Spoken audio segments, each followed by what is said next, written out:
Tere, hea kuulaja. Tere tulemast mõtteaine maailma. Jah, osa 67 ja nüüd... Mats ja Mattias Eerik on täna stuudios. Just, et Jorgen Matsi puhkab või on hõivatud. Jah, et ma just tahtsin öelda, et need 67 saadet võttis aega ja nüüd on siis nagu kõik 3 võimalikku kombinatsiooni meil ära esindatud. Et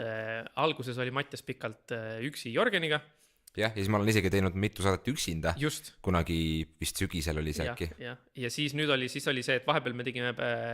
mingisugune 3-4 saadet Jorgeniga kahekesi. Loomulikult me oleme teinud 3 saateid, aga nüüd on siis esimest korda, kui meie oleme Mattisega kahekesi. Jah, super duo on teie ees. Just. Jah, siis kui Jorgenit ei ole, ma võime öelda, et me oleme ju, tegelikult meie oleme ju see. Meie oleme see mõtteaine kullavaramu. Just.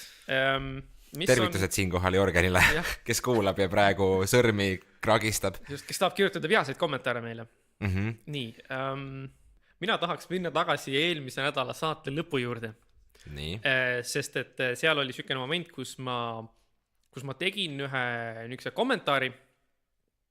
Justkui nagu niimoodi, et mul oleks üks jutt veel ära rääkida, et eelmine nädal me tegime niimoodi, rääkisime palju väikseid jutte. Ja siis selle kommentaari pealt me kuidagi sujuvalt hakkasime rääkima kõigest muust, mis oli ka selles mõttes tore jah, et seal oli ikkagi tõesti, et rahvusvaheline reisimine ja nii edasi. Aga ma mõtlesin, et ma siis täna niimoodi, et tekiks niisugune sujuv üleminek ühest saatest teise saatesse, ma siis alustaks selle nii-öelda teatud mõttes nagu avastusega. Mida ma avastasin juba eelmiseks nädalaks, aga ma ei jõudnud rääkida. Et niimoodi, et selleks, et konteksti nagu natukene võib-olla juurde anda, on siis see, et inglisekeelses meediaruumis kohtab väga tihti sükest süüdistust, et Hollywoodi filmid või et teleseriaalid või niimoodi, et nad on nagu väga tugeva kallakuga, niisuguse liberaalse kallakuga. Et justkui nagu, et kui on keegi, kes on vähegi natukene parempoolsete vaadetega, kui keegi, kes on vähegi natukene konservatiivsem, et siis ta kuidagi ütleb, et näed, vaata, et see Hollywood ja kõik see nii-öelda meelelahutustööstus, et neil on niisugune nagu väga tugev niisugune vasakpoolne või liberaalne või niisugune progressiivne kallak ja nad on mingi propaganda ja kuidas on nagu, ütleme niimoodi, et et neid meie vaateid miski nagu ei esinda ja niimoodi. Et see on niisugune nagu, ma ütleks, et see on niisugune väga levinud süüdistus. Meelelahutus, ütleme Ameerika meelelahutussektori pihta. Ja ma üks hetk hakkasin mõtlema nagu oma varasemale kogemusele Ameerika meediaga ja filmidega. Ja ma tabasin ära selle, et enne seda, kui ma teadsin, mis on need väärtused või põhimõtted, mille eest Ameerikas üks partei seisab ja mis on need väärtused ja põhimõtted, mille eest teine partei seisab, ehk siis vastavalt demokraadid ja vabariiklased. Ja enne seda, kui ma isegi teadsin, mis on minu mingisugused eelistused ja väärtused, ma teadsin seda, et üks partei on halb partei ja teine on hea partei. Et selles mõttes, et ma olin tõesti, ma ütleme, hakkasin Ameerika filme vaatama, umbes niimoodi, et ma olin mingi 6-7 aastane, see oli 90ndate alguses, et ühesõnaga ma filmidest sain selgelt aru, et filmid andsid mulle mõista, et Ameerikas on 2 parteid ja ühe partei inimesed ja ühe partei pooldajad on nagu need halvad ja vastikud inimesed ja teised on nagu need head. Aga kas sa said aru ka, miks nad halvad või head? Ei, just, ja sellega oli hästi naljakas. See on see fenomen, millega mina olen ka nagu jännis olnud. Jah, et ühesõnaga see kuidagi naljakas, et oligi nagu see, et oligi see, et ma teadsin, et on 2 erakonda, aga ma ei teadnud, mille eest nad seisavad ja seetõttu mul oli ka väga raske nagu kuidagi ära ühendada neid kommentaare ja neid nalju, mida nende kulul tehti. Aga ma sain aru, et üks neist on halb. Ja ütleme siis hiljem, kui ma kasvasin ja õppisin ja sain võib-olla natukene nagu paremini aru, et mis on need põhiväärtused, mille eest need erakonnad nagu seisavad või mis on nagu need poliitilised veendumused. Et siis ma nagu ühendasin ära, et ja tõepoolest, nüüd ma saan aru, mis need naljad on ja kuidas see värk käib, on ju. Ja nagu niimoodi, et keda nad siis need filmid nagu nendeks halbadeks tegelasteks kujutavad. Ja see oli nagu selles mõttes, et ma ütleks, et niisugune nagu avastus minu enda kohta, et see süüdistus on tegelikult teatud mõttes täiesti niisugune nagu aus süüdistus, sest et kui laps saab aru, et ühte erakonda näidatakse selgelt halvana, et siis see on niisugune nagu, ma ei teagi, Või samas ongi see, et mingis mõttes, kui inimene teeb kunsti, siis tal ei ole nagu mingit, see ei ole nagu mingi ajakirjandus, millel on justkui nagu mingi kohustus olla võrdne või aus. Ei, absoluutselt, see on tegelikult selle inimese, kes kunsti teeb või ütleme, kes filmi teeb, tema isiklik valik, mida ta esindab, milliseid punkte ta rõhutab, milliseid ajaloolisi fakte ta võib-olla väänab, võib-olla hoiab tõesena, et nii edasi, et see ongi tegelikult selle asja võlu ka, et keegi ei ole kohustatud raamatut kirjutama mingisugusel teemal nii, nagu tema seda ei soovi. Just, see oleks väga veidri, kui oleks niisugune nagu võrdse... Tegelikult on olemas ka raamatud ilmselt, mis on kirjutatud mingisuguse raskema selle võib-olla režiimi all nii-öelda, mis natukene hoiab hirmul äkki. Just, aga selles mõttes, et nagu, et jällegi, kui nüüd niimoodi veidikene,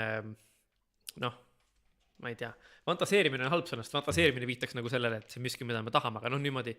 minna kaasa mõndade inimeste spekulatsioonide ja hirmutistega, et siis ongi nagu see, et me võime end ühel hetkel justkui nagu leida maailmast, kus nagu võrdsuse eesmärgi nimel on ette sätestatud, et näed, et selleks, et kõiki osapooli peab võrdselt kohtlema, siis ongi niimoodi, et kui sa kirjutad raamatut, siis on näiteks ette öeldud, et näed, sul peab olema seal nii palju nais- ja meestegelasi ja siis, et kui sa ikkagi, sul on üks tegelane, et iga teine raamat peab olema selline, kus nende vaadetega inimene on hea, iga teine raamat peab olema selline, kus nende vaadetega inimene on halb. Et selles mõttes see oleks nagu, see oleks ju väga halb, kui nii oleks. Jah, kusjuures rääkides sellest natukene lähtuvalt sellest teemast, siis eks ole, ajakirjanikel on, eks ole, selline etikett või koodeks, mida peavad jälgima, on ju. Kõik oleme selle kuskil näinud ja üks väga konkreetne saade, mis tihtipeale nagu peab sellel teemal selgitusi andma, näiteks üks tore saade TV3-s nimega Kuuurija, mida juhib Katrin Lust ja mulle see saade väga meeldib. Ma arvan, et Katrin Lust teeb suurepärast tööd ja ta toob välja lugusid, toob inimesteni lugusid, mis muidu võib-olla ei saaks kas abi või tähelepanu või ühesõnaga, ma olen palju kuulnud inimestelt, et neile ei meeldi miskipärast see, kas see inimene või see saade, aga minule väga meeldib. Aga tihtipeale ma nagu näen seal saadet vaadates, et nad peavad vahele panema mingisuguse segmendi, kus nad nagu räägivad, et 3. novembri saates me avaldasime sellise info ja tegelikult lähtuvalt sellest, et see ei ole nagu, et umbes kas see on vabandus või see on selgitus, et nagu, ja seda tuleb palju, et see on uuriva ajakirjanduse üks probleem, eks ole, nüüd läks täiesti teise kohta see jutt, aga et see on võib-olla selline uuriva ajakirjanduse probleem, et kui sa mingisugust juhtumit uurid ja sa ei saa selle saate valmimise või selle, ütleme siis teistmoodi jälle raamatu kirjutamise hetkel neid fakte teise osapoolega kontrollida või mingisuguse allikaga kinnitada, eks ole, sul on ka ju tähtajad ja võib-olla ka raamatu puhul, mõne loo puhul, et on öeldud pärast, et siin on mingi väärinfo ja nii edasi. Et me tegelikult ei tea, et võib-olla see inimene, kes seda teost tegi, lihtsalt ei olnud nagu, tal ei olnud seda infot kätte saada võimalik kuidagi sellel perioodil, kui ta püüdis ja ta pidi selle nagu sisu kuidagi üle andma ja ta tegelikult tahaks väga faktuaalselt korrektse teose teha, aga nagu lihtsalt ütleme, ressursid on piiratud ja siis hiljem tuleb välja, et näed, et see inimene kirjutab mingit umbluud või teeb mingisugust oma maailma, eks ole, fantaasiat. Et mis ma tahan lihtsalt öelda on see, et tuleb võib-olla suhtuda sellistesse teostesse või ka saadetesse või lugudesse sellise arusaava ja mõistva suhtumisega. Aga ma ei ole seda saadet kordagi näinud, mida sa mainisid, et mis laadi lugusid nad seal teevad, et mis laadi saade see nagu üldse on? See saade on selline, et seal on, eks ole, see saatejuht Katrin, kes siis iga nädal saade vist läheb keskelt pooleks, see on kuskil 2 lugu või on üks massiivne lugu ja siis on näiteks, ütleme, selline asi juhtunud, et keegi on kellegilt väga halvasti suure summa raha näiteks välja petnud niimoodi, et politsei ei saa midagi teha. Ja siis see inimene, eks ole, nagu otsinud nagu ajakirjandusest sellist meedia kättemaksu võib-olla, või mitte ka kättemaksu, aga just nagu õigeks mõistmist. Siis tema teeb selle loo nagu kõigepealt intervjuu vormis lahti ekraanil ja siis ta läheb ja otsib tavaliselt üles selle süüdlase või selle probleemi põhjustaja ja seal mingid kõrvalinimesed, kes on seotud sellega või ettevõtted, intervjueerib need läbi ja püüab siis selgusele saada ja siis anda selle kohta nagu Eesti rahvale siis nii-öelda infot ja mina olen küll päris mitmes saatest nagu näinud, et ahaa, et need inimesed on kas petised või on midagi väga halba teinud, on ju, et nagu jumala eest ma tean, et nende inimestega kunagi mina nagu tegemist teha ei tahaks, et nii, aga ja samas on see, et aeg-ajalt tulevad mingisugused täiendused ja parandused, mis peaksid justkui aga seda on tulnud näiteks niimoodi, et jah, ma nüüd ei mäletagi tegelikult mingit kindlat asja, aga kui ma ei eksi, siis seal oli mingisugune Delfi ajakirjanik, kes oli teinud mingisuguse artikli, mis oli nagu ühepoolne ja siis nad süüdistasid teda selles ja siis pärast nad pidid nagu vabandama, et nad ei vist kuidagi ilma temaga konsulteerimata süüdistasid teda selles, et nad ei püüdnud või ta ei andnud neile vastuseid piisavalt või no mingisugune segadus oli. Et tegelikult noh, selles mõttes see oli nagu pigem on see nagu formaalsus, kui et see peaks olema ilmtingimata ka nüüd nagu tõsi, et nemad eksivad, et see on mingisugune koodekese jälgimine. Selles mõttes, et tõesti jah, et nagu, et see on hästi huvitav sükene, et ma kuulasin ühte teist podcasti, kus siis inimeste kavatsus oli rääkida Ameerikas siis nagu selles pesapalli kõrgliigas ja pesapalliga seotud probleemide najal. MLB vist on see. Jah, MLB vist on tõesti jah. MLB jah. Selle najal tahtsid rääkida siis nii-öelda nagu, et need oleks illustratsioon kogu Ameerika ühiskonna probleemidest. Ja siis seal oli üks asi, mida nad siis arutasid, oli sükene nagu siis institutsionaalne või kuidagi sükene nagu süsteemidesse sisse ehitatud rassism ja siis pesapallis väljendub see nagu niisuguste teatud laadi vanade ja rassistlike alatoonidega siis meeskonna logode ja nimedega. Ja siis mulle väga meeldis sealt selline lugu, kus oli see, et üks inimene siis nagu illustreeris seda ja siis ta nagu ütles, et näed, et vanasti räägiti legendi, et see logo oli sellise päritoluga ja siis selle logo mehikesel on selline nimi ja see tähendas sellist asja. Aga et nüüd me teame, et tegelikult see hoopis teistel asjaoludel ja see tähendas hoopis teisi asju. Ja see oli nagu väga huvitav mulle, see oli see, kuidas inimene jutustas seda, et meil oli üks teadmine, aga see teadmine osutus valeks ja nüüd meil on teine teadmine, aga see teine teadmine, vaata see, nüüd on õige ja seda me nagu enam ei eraldi omakorda ei hakka kahtluse alla seadma, et nende ajakirjandusliku lugudega või ka mingisuguste filmide või raamatute kirjutamisega, et on nagu tõesti see, eks, et sa esitad mingisuguse vaatenurga või mingisuguse faktid või mingisuguse loo või mingisuguse jutustuse ja oletame, et sa taotled nagu kujutleda tõde, et sa ei tahagi nagu, et see ei ole nagu mingisugune täielik väljamõeldiseks. Ja siis on kuidagi nagu see, et näed, et on täna on nagu üks vaatenurk ja siis see mingil põhjusel meile kas ei meeldi või ei sobi ja kunagi hiljem siis avalduvad näiteks võib-olla mingid uued tõsiasjad või mingisugune uus tõlgendus ja siis me ütleme, et jaa, aga tegelikult see oli natuke teistmoodi. Aga siis on nagu see, et me kipume ära unustama, et nagu meie ei ole ka tingimata need, kellel on nüüd see viimane lõplik tõde, sest võib-olla läheb 50 aastat mööda ja tuleb veel mingi uusi asjaolusid, uusi dokumente, uusi ülestunnistusi, mida iganes ja siis me peame jälle kõik mingis mõttes ümber hindama. Et see on nagu sükene probleem või raskus ütleme siis. See on raskus jah, et eks ole, inimesed on, me kõik oleme inimesed ja meil kõigil on mingisuguste teatud väidete või olukordade või probleemidega seotud ka vastavalt siis mingisugune kas emotsionaalne staatus, et kas me oleme sellele väga lähedased või me oleme nii kauged, et meil tegelikult nagu see ei puuduta ja siis me peame nagu ennast tooma sellele lähemale ja sümpatiseerima inimestega, keda me muidu nagu tegelikult ei ole kunagi kohanud ja mingisuguses olukorras, et me loeme mingisugust olukorra kirjeldust, mille 100% kindluses me tegelikult ju veenduda ei saa, aga selles mõttes veendume, et me võtame et eelduse siis, et see probleemi kirjeldus, kas see on mingisugune artikkel või mingisugune saade või mingisugune ajalooline raamat näiteks et me nagu usaldame seda allikat ja siis me saame selle info kätte, arvestame, et ahah, ma teen omad järeldused, ma mõtlen sellest asjast, võib-olla ma räägin sellest kuskil podcastis ja siis umbes 15 aastat hiljem tuleb välja, et tegelikult seal oli ikka mingi meeletu vale ja ma tollel hetkel juba veendusin ja kujundasin oma arvamuse ja nüüd ma nagu et jah, täpselt nagu mina siin rääkisin sellest saksa keel oleks peaaegu saanud Ameerika riigikeeleks, aga tegelikult hiljem tuli välja, eks, et see oli mingisugune jutt, mida mulle räägiti kui tõde, aga siis hiljem selguseks, et tegelikult see oli vist ainult mingi hetkeline ja et see oli hoopis teine nagu nii-öelda asi oli seal, jah, et selles mõttes mida mina nagu tänapäeva keskkonnas selles, kus telefon vibreerib iga 20 sekundi tagant või ekraan vilgub iga minuti tagant, eks ole, ja sul on Facebooki feed ja sul on Instagrami feed ja sul on Twitteri feed ja sul on Delfi ja sul on Postimees ja sul on, ma ei tea, Vice ja sul on Reddit. Jah, sul on Reddit ja sul on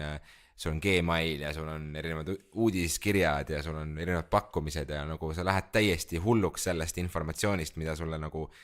vastu tuleb ja kui sa ei ole võimeline seda filtreerima, eks ole, ja sa ei ole võimeline sellest nagu eemale astuma ja vaatama seda väga nagu kaine pilguga, siis teinekord ongi raske ka see, et nüüd ütleme, et ma olen täna 2 tundi tarbinud mingisugust meediat ja mu pea on igasugust infot täis ja nüüd on olukord, kus ma pean olema kaine mõistusega range ja siin ja nüüd ja tegelikult mul on raske seda teha, sest et mu pea on juba väga väsinud erinevatest värvidest ja erinevatest kirjudest olukordadest, eks ole, et seetõttu ka on väga keerukas nagu küsida näiteks, minul on helistatud näiteks ajakirjandust ja küsitud minu tööga seoses, et küsime kommentaari selle mingisugune, ütleme, et kui on mingi turva mingisugune probleem kuskil veebis, et küsitakse kommentaari, eks ole. Aga samal ajal ma olen nagu 2 tundi olnud täiesti mingi teise ülesande peale, see kõne tuleb mulle peale ja nüüd ma pean järsku nagu olema siin ja rääkima väga hästi läbimõeldud, sest see läheb kuskile kirja, eks ole, ja minu nimi on seal all ja minu ettevõtte nimi on seal juures. Et sellised hetked nagu need on need, mis võivad tekitada pärast, et ma oleks võinud tegelikult seda öelda või ma oleks võinud hoopis teisiti öelda. Ja ongi ju see, et kui sa sel hetkel teed mingisuguse väikse vea, siis on nagu see, et kõik need inimesed, kes seda infot näevad ja loevad, eks nemad vaatavad, näe vaata, mis see Mattias Erik ütles, eks. Nii järelikult ongi, või et vaata, milline jobud on või mida iganes on ju. Ja isegi siis, kui kunagi hiljem mingi parandus ilmub, siis seda enam... Siis enam need inimesed, kes seda ütlesid, ei näe, sest et nemad on juba edasi liikunud. Just. Ja nemad teavad, et see info on olemas ja see enam nagu nende jaoks kahtluse alla ei lähe. Ja võimalik on ka tegelikult see, et nad isegi näevad seda parandust, aga nad on juba niivõrd veendunud oma arvamuses sinust, et nad ei hakka seda muutma selle põhjal, vaid nad ütlevad, ta on nagu nii mingisugune loll ja vahet ei ole, on ju. Mul on kusjuures sellega seoses näiteks üks niisugune isikliku ajaloost niisugune lugu rääkida, mis ühesõnaga oli niimoodi, et kunagi, kui ma olin hästi noor, ma sain 9. klassis olles ühe niisuguse auhinna, mida andis välja Pärnu linn nagu siis iga aasta ühele 9. klassi inimesele, õpilasele Pärnu linna koolide peale. Ja siis oli niisugune nagu tseremoonia, anti mulle mingisugune aukiri ja väike niisugune stipendium, et siis Pärnu linna arvas, et sellel aastal on ju, et ma olin siis kõikidest 9. klassi õpilastest justkui nagu kõige mingisuguste kriteeriumite alusel nagu kõige silmapaistvam. Ja siis, kui Pärnu Postimehes ilmus selle kohta lugu, siis oli minu nime kõrvale pandud vale kool. Ja siis oligi nagu see moment, kus oli see, eks, et kui on inimene, kes seda lehte loeb ja siis ta vaatab, et siin on mingi inimene, et ta valiti nagu justkui mingisuguse, et Pärnu linnavalitsus arvab, et ta on väga hea õpilane, mis koolist ta tuleb, tuleb sellest koolist, eks. Ja siis ongi nagu see, eks, et kui järgmine päev kuskil allnurgas ilmub mingi väike parandus, siis seda ta enam ei näe ja siis tema peas on nagu see, et on tekkinud seos selle kooli ja heade õpilaste vahel, kuigi tegelikult oleks pidanud selles mõttes tekkima seos teise kooli ja heade õpilaste vahel. Mitte, et nagu üks kool oleks tingimata teisest parem, aga lihtsalt küsimus ongi selles, et tema peas on mingi uskumus, mis on sinna tulnud mingisuguse vea alusel, mida on hiljem väga keeruline lihtsalt parandada, sest et selle inimeseni on raske jõuda. Ja nagu sa ennem ütlesid, on ju neid voogusid või neid allikaid, kus seda infot tuleb, on nii palju, et tõenäosus, et sa satud nagu uuesti tagasi sinna või et sa märkad seda parandust, et see on nagu nii. See on tõsi, jah. Aga ma ei tea, vahetame käike, et kuidagi me läksime sellest algsest minu avastusest kuidagi väga kaugele ära, et räägi sina midagi, mis on niisugune, mis sul nagu hingel on? Hingel, me siin enne saate algust arutasime, et millest me täna võiksime rääkida, eks ole, siis ma tegin esmaspäeval ühe väikse, ma ei tea, kas sul on kunagi ette tulnud, et lähed kuskile internetis mingisuguse veebipoodi või mingisugune täielik mingi jamapood, nagu mingisugune, mingi kaubamaja, on. Ja siis seal on igasugused soodsad pakkumised mingitele vidinatele, mida sul üldse vaja ei ole või sa, ilma milleta sa väga õnnelikult elad, aga järsku sul tuleb nagu sügelus, et et kurat, et see on 3 eurot ja see on 5 eurot ja ma nagu, mis ta siis ära ei ole, et ma proovin, on. Ma kujutan seda tunnet tõepoolest ette, jah. Ja mina tegin esmaspäeval sellise emotsionaalse ostu, et ma sattusin kuidagi mingisugusest uudiskirjast mingisugusesse veebikaubamajasse, kus ma tellisin enda telefonile sellise asja nagu PopSocket, mis on siis telefoni taha küljele kleebitav selline lahti käiv sõrme või ka kõrvaklapi tagus, et sul on nagu telefoni niimoodi mõnusalt võimalik käes hoida, et nüüd sa saad oma sõrmed sinna vahele lükata, see telefon ei libise sul kogemata näiteks ära, et või kui sa tahad telefoni panna endale laua peale, siis ta nii-öelda nagu hoiab seda sul üleval või et on niisugune nagu mõnus vidin ja see tekitab hästi kiiresti nagu sõltuvust, et sul on nagu palju parem kohe sellega pilti teha, stabiilsem on hoida. Ma näen, kuidas sa saad tõesti nagu põhimõtteliselt kahe näpuga ju hoida telefoni, et ta nagu... Just täpselt, et ta on mugav asi ja kuna ta seal veebipoes mingisugune 2 eurot maksis, siis ma lihtsalt... 2 eurot on küll väga odav, sest et ma ühes poes nägin niimoodi, et kassa kõrval ma olin oma ostu sooritamas, ma nägin, et on mingisugune asi ja ma ei olnud varem sellist asja näinud ja siis ma võtsin 10 eurot umbes. Ja siis oli tõesti, see oli isegi veel rohkem, et selles mõttes 2 eurot selle asja eest on hea, aga ma olen ise ühe kingituseks ostnud juba varem, oli ka 10 eurot, et nende hind on lihtsalt langenud, kuna nende masstootmine käib vist igal pool, et ta on plastikust julla ja aga ütleme, et see inimene, kellele mina selle kinkisin sügisel, et tal on see siiani telefoni küljes ja see nagu ei ole lahti kukkunud ja mingit sükest jama ei ole olnud, et ma tean, et see on üsna nagu kindel asi.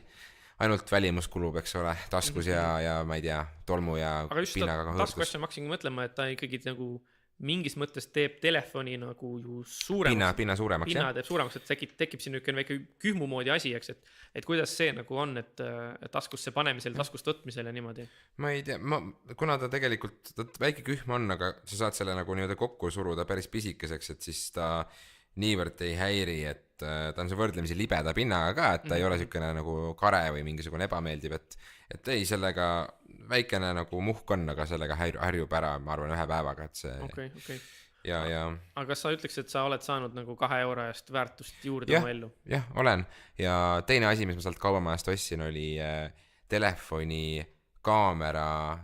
objektiivide komplekt siis või lenside komplekt, kus on siis maksis 10 eurot, kus on sees siis 3 väikest objektiivi, mis käivad klõpsudega telefoni külge niimoodi, et ta siis paigutab uue sellise nagu objektiivi või sellise, ma ei tea, kas sõna objektiiv on õige öelda? Ma olen ühe korra elus näinud seda vidinat, millest sa räägid ja arvestades seda, et nagu millise efekti see annab, ma arvan, et objektiiv on kõige... Just, ja põhimõtteliselt see komplektis on siis sees kalaasilm, mis teeb siis nii-öelda kaugemaks ja ümmarguseks pildi, siis on lainurk, mis teeb sul näiteks, kui sa lauda pildistad pealt poolt, ta teeb märksa suuremaks selle pildi estamise ala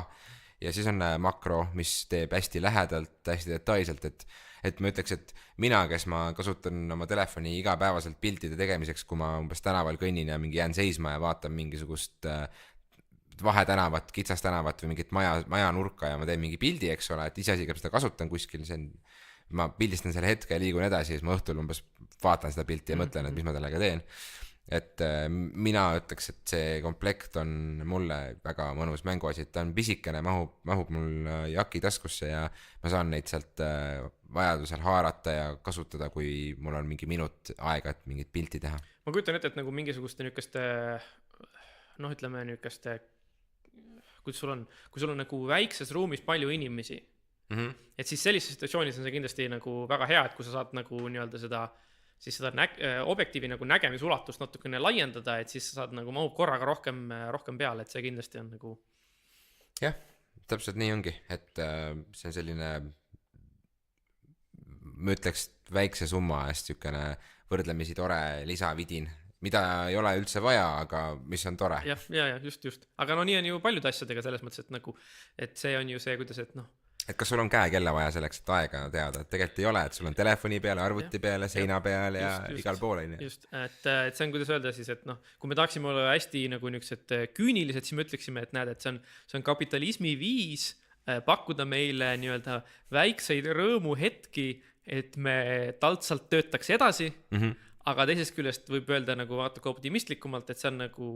nii-öelda, meil on mingisugused soovid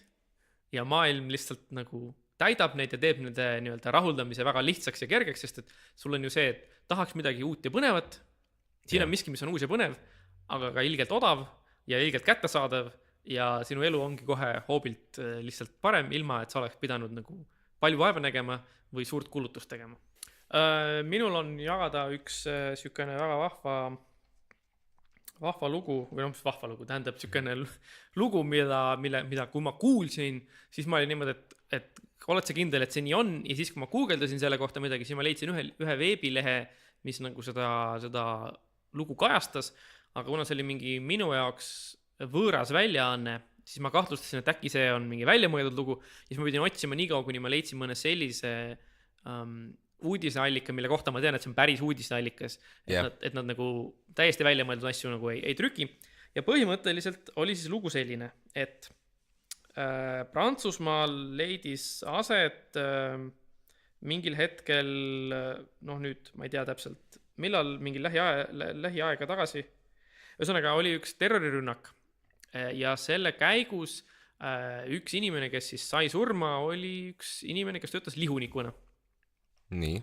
Ja siis leidus üks Prantsusmaa vegan, kes kirjutas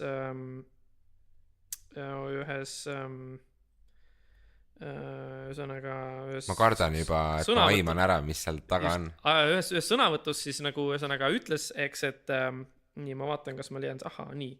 Et ma nüüd tõlgin nagu nii-öelda inglise keelest jooksvalt. Nii, et kuidas on siis, et te olete, et miks te olete šokeeritud, et mõrvar tapeti terroristi poolt? Mina küll ei ole. Mul ei ole absoluutselt mitte mingisugust kaastunnet selle ohvri vastu, aga seal on teatud nagu määral õiglust. Nii et ühesõnaga, vegan ütles, et tal ei ole kahju või ta ei tunne kaasa, et see inimene, kes terrorirünnakus surma sai, oli lihunik ja tuleb välja, et Prantsusmaal on üks niisugune seadus, mis siis, või niisugune paragrahv ühesõnaga, mis siis, ütleme, on siis põhimõtteliselt nagu terrorismi heaks kiitmine või terrorismi nagu, terrorismile oma heakskiidu andmine. Mis selle nimi on või kuidas seda? No selles mõttes, et inglise keeles siin kirjutatakse condoning terrorism. Aha. Et condone on nagu heaks kiitma. No selle pooldamine või selles mõttes selle kaitsmine. Just. Ja siis selle paragrahvi all võeti inimene vastutusele ja teoorias ta oleks võinud saada kuni 5 aastat. Aga ta sai mitu kuud. Ta sai vist umbes 9 või 7 kuud. Sai nagu nii-öelda siis seda tingimisi karistust. Et ühesõnaga ta tegelikult küll vangi ei läinud, eks, aga see tähendab seda, et ükskõik millal, ükskõik kus tekib kahtluseni, et ta on nagu midagigi, või ühesõnaga, kui ta nagu nii-öelda seadust millegagi rikub, siis ta läheb kohe hoobilt vanglasseks. Ja pluss on loomulikult see, eks, et ta on süüdi mõistetud inimene elu lõpuni, nii et millal iganes küsitakse, kas te olete kunagi kuriteos süüdi mõistetud, siis ta peab ütlema, et ma olen. Et siis siuke asi juhtus nagu Prantsusmaal, mis on nagu, et kui ainult seda esimest poolt kuulata ja mõelda, et nagu, et inimene ütleb, et ta ei tunne kaasa, et lihunik tapeti terroristi poolt, siis on nagu see, et aga miks sa seda ütled, ma saan aru, et sa seda tunned, aga miks sa pead seda nagu ütlema, aga okei, sa ütlesid seda ja siis nüüd nagu võetakse inimene vastutusele, siis on nagu see, et miks nagu ja siis, et nagu, ja ta mõistetakse ka reaalselt süüdi, et see on nagu natukene mul niimoodi, et ma ei ole päris kindel, et ma mõistan, miks need inimesed, kes on asjaga seotud, tegutsesid nii, nagu nad tegutsesid. Nii et tõepoolest WTF nagu. Seal on mitu mõtet, mis mul hakkas peas jooksma, kui sa siin rääkisid, et kõigepealt, eks ole, inimese lollust ei ole võimalik kunagi alahinnata, pigem on alati nagu võimalik rohkem ülespoole minna, et mõnes mõttes nagu oleks meie poolt siis, või ütleme siis ülejäänud maailma poolt väga halb, kui me näiteks võtame keegi, kes on, ütleme, vegan ja ütleme, et see on nüüd veganlaste mingisugune lollus, et tegelikult ei ole, eks ole. Et see on täpselt sama probleem, kui tema ütleb, et see inimene lihunik, et nagu kõik siis nagu lihasööjad ja inimesed, kes on kunagi umbes, ma ei tea, kalal käinud või ma ei tea, on nagu selles mõttes nagu, eks ole, väärt seda, et nad lähevad põrgusse või mis iganes. Või et neid tapetakse terroristi poolt. No just. Et see on ikkagi selle inimese individuaalne lollus, küll aga kas ütleme, et see avaldus ei ole mitte midagi erinevat näiteks meil siin Postimehe veergudel kommentaariumist, kus inimesed ütlevad veel julmemalt nimepidi ja ja sõimavad inimesi siin litsideks ja sõimavad inimesi idiootideks ja ma ei tea, et nad väärivad mingisugust oma kohust ja mingisugust, ma ei tea, mida, et selles mõttes ka päris nagu selle eest mingisugune karistus määrata on ka omamoodi huvitav äärmus, et seal on mitu WTF-i sees. Aga kui sa nüüd mõtled selle peale, et ühesõnaga tõesti võtame nagu ütleme need kujutletavad, sest tähendab, nii palju kui mina olen nagu interneti kommentaariumis, kas siis Postimehes või RR-is ja mõnevõrra ka Delfis nagu ringi vaadanud, siis tõesti on see, aeg-ajalt leidub seal siiski ka nagu vähemalt mingis mõttes sisukamaid kommentaare või vähemalt nagu niisuguseid kommentaare, mis nagu ei ole sellised ainult isikut ründavad, alusetud sõimu täis, siuksed vihapurskadeks. Aga seal siiski leidub ka neid halbu kommentaare nii. Ja nüüd nagu ma ei tea, ma küsin sinult, et nagu kas maailm ei oleks mitte parem koht, kui meil seda laadi kommentaare ei oleks? Ma arvan, et oleks parem koht, aga ma hakkan kohe mõtlema sellele, et kui need inimesed, kes neid kommentaare ei saa enam öelda neid kommentaare, et kuhu nad selle emotsioonis võivad suunata, et mis see järgmine valik on siis, et kas see on see, et ma lähen löön enda naist, kes teeb köögis mulle ja lastele süüa või ma lähen löön jalaga enda koera või lähen löön ennast. Ja, ei selles mõttes tõesti, et nagu, et ma olen nagu nõuseks, et nagu sa mingis mõttes mõtled selle peale, et maailm oleks parem, kui neid ei oleks, aga siis, kui sa hakkad mõtlema selle peale, et mis oleks nagu need praktilised tulemid, kui me lihtsalt pelgalt selle kommenteerimisega ära keelaks või karmistaks nagu mingisuguseid karistusi, et siis et mida inimesed siis peale hakkaks, sest tegelikult mida me ju tahame, ei ole mitte maailm, kus ei ole neid kommentaare, vaid me tahaksime maailma, kus inimesed, kes neid kommentaare kirjutavad, ei mõtleks nii, nagu nad mõtlevad. Et selles mõttes, et nagu nad oleks kuidagi nagu rahumeelsemad ja nad ei oleks nii pahased ja nii ründavad, eks. Aga seda karistustega me ei saavuta, me ei saa inimesi kuidagi sundida olema heatahtlikumad, et see ei ole nagu... Just, et praegusel ajal, kus Twitter on täis enda mürki, kui keegi mingisuguse uudise avaldab, siis sealt tuleb kohe mingisugune 10 vastureaktsiooni ja sellist võib-olla isegi, mis nii-öelda nagu tekitab inimestes palju pahameelt ja vaadates näiteks Ricky Gervaisi kõige uuemat stand-up specialit, mille nimi on vist Humanity. Ja, Humanity just. Et seal käsitletakse seda probleemi nagu väga, väga hästi, et Ricky teeb sellest nagu suurepärase nii-öelda loo kõigile, kes teavad või ei tea tema aktiivsust sotsiaalmeedias ja ta räägib selle etenduse vältel siis erinevaid nagu Twitteri vastuseid analüüsib ja sealt on kohe näha seda, kuidas inimesed nagu, kes tahavad ära panna, kes toetavad, neist ei ole mõtet rääkida, kes räägivad midagi arukat sulle vastu, et see on küll võib-olla haruldasem, aga see ei ole võib-olla niivõrd nagu meelelahutuslik. Ma tahtsin öelda seda, et ma sinu soovituse peale vaatasin ka seda Ricky Gervaisi Netflixi seda Humanity seda sarja või seda esinemist ja ma olin natukene skeptiline alguses, sest et mulle Ricky Gervaisi ütleme nagu need muu looming pigem nagu meeldib, aga ma mäletan, et kui sa eelmine kord soovitasid ühte stand-upi, kui oli siis see Dave Chappelle just, siis see ei olnud minu meelest nii hea. Aga see Ricky oma oli tõesti nagu selles mõttes, eks, et ta suutis panna mind nagu mitu korda kõva häälega naerma, pluss ta suutis nagu tegelikult nii-öelda jällegi, kui me tuleme tagasi selle loomingus oma mingisuguse seisukoha esindamise juurde, ta suutis tegelikult nagu esitada täiesti teemakohaseid ja nagu mõistlikke argumente mingisuguste vaadete poolt või mingite vaadete vastu on ju, ja nagu ütleme, üks hästi oluline asi on ju tõesti see, eks, et eristada ikkagi seda, et mis on nagu huumor, mis on nagu meelelahutus on ju, ja mis on selle huumori funktsioon versus siis see, eks, et sa nagu nüüd lähed ja ründad mingisuguseid inimesi, eks, et loomulikult need asjad võivad osaliselt kattuda, aga siiski me peaksime natukene olema võimelisemad neid erinevusi nagu teha, et mingis mõttes võiks öelda kuidagi ka isegi võib-olla sedasi, eks, et mida ma ütlesin ühes Facebooki diskussioonis, et mingis mõttes on nii, et ainsad asjad, mille üle tasub üldse nalja teha, on need, mis inimestele tõeliselt korda lähevad. et noh jah, nagu et saada mingisugune reaktsioon ja just, et saada nagu aga see on tegelikult minu jaoks nagu väga frustreeriv on see, kui inimesed seda on vist palju eeldatud, aga ma väga sooviksin, et kõik inimesed võtaksid asju nagu huumoriga või noh, vähemalt siukse kerge ellusuhtumisega, isegi nagu mingeid tragöödiaid. Ma saan aru, et seal on kuskil on piir, kus me nagu ei tee nalja inimese surma üle teinekord, aga me saame teha selle sündmuse üle nagu hea tahtega siis mingisuguse humoorika võib-olla nalja, mis ei tee selles mõttes seda sündmust kuidagi vähem tähtsamaks või ei tee seda labaseks, vaid lihtsalt me pakume nagu selles elukeerises, mis on tihtipeale dramaatiline ja tõsine, mingisuguse väikse vahepala, mis teeb kõigile selle olukorra natukene lihtsamini seeditavaks võib-olla. Aga see, minu meelest Ricky Gervais on see mees, kes suudab ideaalselt seda tänapäeva sellist sotsiaalmeedia olustikku nagu ära kasutada selleks, et saada inimestelt igasuguseid reaktsioone ja muidugi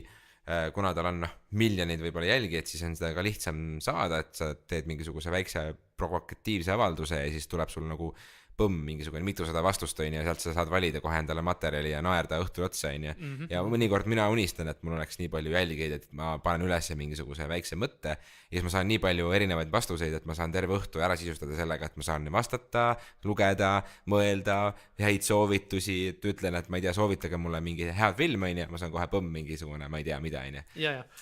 selles mõttes, et üks niisugune aspekt selle juures, mida ma ise kunagi, mille peale ma ise kunagi tulnud, sest ma ise ei ole seda kunagi kogenud, et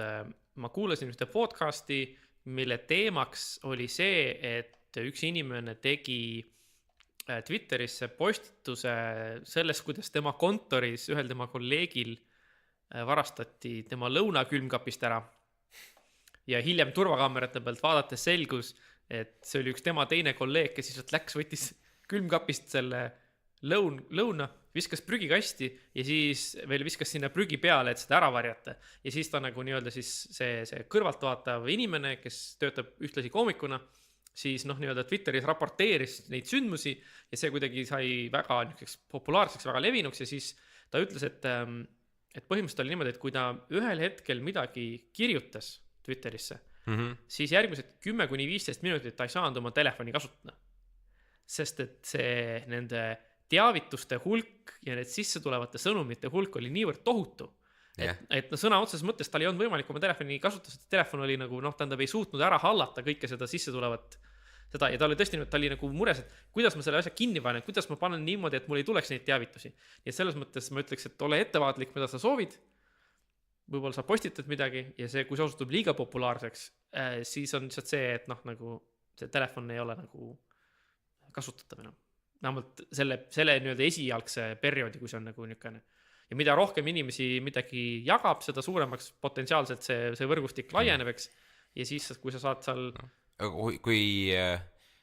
YouTube'is on üleval videod, mis juhtub telefoniga, kui sul on teavitused peale pandud ja sul on mingi mitu miljonit jälgijat ja sa postitad midagi, siis su telefon lihtsalt nagu kuumeneb üle, et sul hakkab nagu teavituste virvarr lihtsalt ees jooksma peatumatult ja see lihtsalt jookseb niimoodi päev otsa sul, kuni aku tühjaks saab. Ma kujutan ette, et sa võid täitsa vabalt niimoodi juhtuda, kui sa endal seda automaatseid teavitusi maha ei võta. Et seal on vist sellise asja puhul see väga range modereerimine, et sul on igasugused push notification'id on kinni, et jumala eest mingit like või mingeid asju ei tuleks sulle telefoni ekraanile ja kui sa ise nagu jälgid võrdlemisi väikse numbriga inimesi, eks ole, siis sinu feed on võrdlemisi ikkagi veel nagu puhas, et sa ei pea ju, sa ei ole kohustatud nagu kõiki vastuseid läbi lugema, kuigi minule, kui näiteks meie saate alla keegi kirjutab, siis ma alati loen ja mõtlen ja minu jaoks on see väga põnev, aga kui võib-olla see 60 inimest kirjutaks, läks juba natuke raskeks, sest mul on vaja, eks ole, õhtusööki ka teha veel ja ise ka puhata ja mul ei ole võimalik nagu õhtu otsa mõelda sellest, et mida me see nädal saates rääkisime, kui see saade on juba tehtud ja me juba valmistume ette järgmiseks saateks. Aga jah, see on huvitav väike arutelu ja huvitav mõte, et nii, aga kas me räägime sellest mingist niisugusest suurest teemast ka, sest ma tean, sul oli nagu üks mõte või ettepanek, et juhata see sisse ja siis avaldame mõtteid. Et see protsess, kus me nii-öelda saame täiskasvanuks või lõpetame ära mingisuguste tegelikult me ei lõpeta ära, vaid me oleme ikka jätkuvalt nagu selles keerises sees, küll aga me oleme teadlikumad enese eelistustest ja ei karda niivõrd palju erineda. Et see protsess, kus sina näiteks, Mats, sina oled 34 aastat? 35. Ei, oota, stopp. 33? Nii, mõtleme korra. Ma olen 33, sain see aasta. 33, jah. Nii, ja eks ole, Jorgen sai meil siin just hiljuti 35 aastaseks ja mina olen veel 28 aastane, et mul on siin veel mitu aastat sinna punkti jõuda, kus teie hetkel olete. Ja mida mina näiteks neid ühiseid saateid tehes, juba varem ka Jorgeniga eraldi saateid tehes, kui sina veel ei olnud siin, olen tähele pannud, on see, et ikkagi see väikene vanusevahe juba omal huvitaval kombel ka tegelikult mängib mingisugust rolli, näiteks mingid teatud veendumuste või selliste, ütleme, kangekaelsuse mõttes, et seal on mitu erinevat aspekti, et mõni inimene on võib-olla ise kangekaelsem, aga mulle jääb mulje ka, et noh, tegelikult rääkides Jorgeni ja sinuga, siis eelkõige rääkides Jorgeniga, ma ütleks, et kuna tema on võib-olla natukene selles mõttes, sinule meeldib rääkida nagu ka sinu eriala ja sinu elutöö on kõik seotud filosoofiaga, siis sa oled nagu väga selline, võib-olla avaldad nende mõtteid nagu laiemalt ja sa mõtled mitmest nurgast ja siis võib-olla Jorgen on kohati selline, kes nagu kirvega kohe lööb nagu sinna puusse selle naks selle kirve sisse, vaata, ja siin on minu seisukoht, eks ole. Ja kusjuures ma arvan, et see esiteks väga huvitav. Ma lõpetan oma mõtte seni ka ära, et tegelikult, mis ma tahtsin selle suure teemaga öelda, et eks ole, me võib-olla oleme 15-aastased, oleme 20-aastased, me oleme võrdlemisi lihtsasti juhitavad erinevate,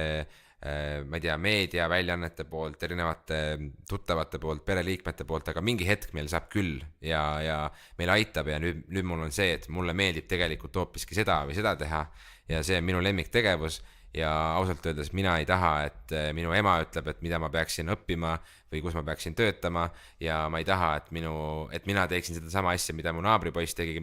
mida me võib-olla kahekesi üles kasvades arvasime, et see on parim asi, mida teha, onju. Et kus vanuses või kuna toimub siis see murdepunkt inimesel, et ta nüüd hakkab enda asja tegema ja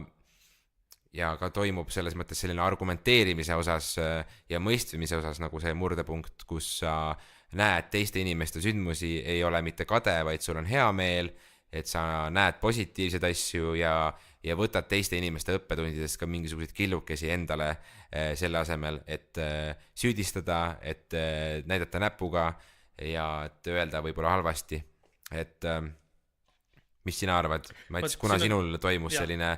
üleskasvamine? Sul on siin hästi mitu nükest erinevat lõnga, millest ma tahaks võib-olla nagu pihta hakata. Üks asi, mis esimesena konkreetselt sa ütlesid nagu selle kohta, et mis on nagu sinu kõrvaltvaataja pilk, ütleme, see, kuidas mina teinekord mingitele küsimustele ja teemadele lähenen, on ju. Ja mul on väga hea meel, et sa ütlesid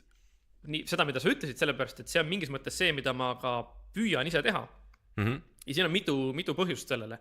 Et üks on väga praktiline põhjus on nagu see, et eriti nükest taskuhäälingut tehes, selles mõttes potentsiaalselt tohutu publikuga korraga rääkides, aga teisest küljest ka nagu alati, millal sa oled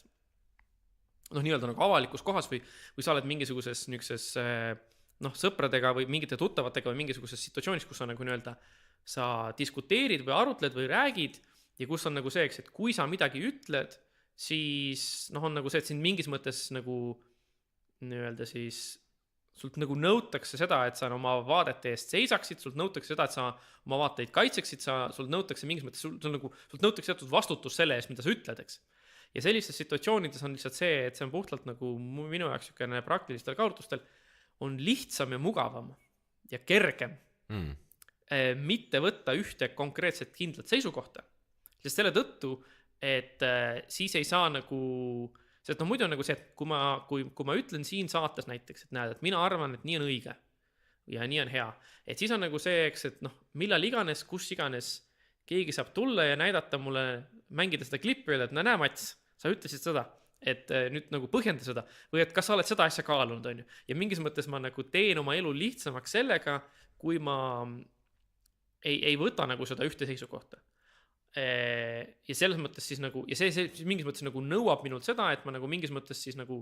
noh, räägiks nagu erinevatest vaatepunktidest, erinevatest pooltest, lihtsalt see on nagu niisugune, et noh, ega ma alati ju näiteks noh, loengus seda ma väga, väga tihti teen, et see on see, et ma loengutes tihti ja seminarides nagu ma esitlen ja kaitsen positsioone, mida ma ise tegelikult ei usu, aga lihtsalt selleks, et noh, nagu nii-öelda nagu kas siis sundida oma tudengeid mõtlema või siis, et noh, avada nende silmi, on ju, et ja nüüd ütleme ka niisuguses, noh, ma olin paar kuud tagasi, ma olin ühel peol, kus oli nagu palju niisuguseid aktiivseid ja arvamustega inimesi ja siis seal võeti ka erinevad teemad läbi, alates sellest tselluloositehasest, kui lõpetades muude probleemidega Tartu linnas, eks. Siis oli nagu mingis mõttes oli see, eks, et noh, nagu, et mul on lihtsalt nagu kas küsida mingeid küsimusi või esitada nagu mingisuguseid, kas sa oled seda kaalunud ilma võtmata seisukohta lihtsalt selle tõttu, et noh,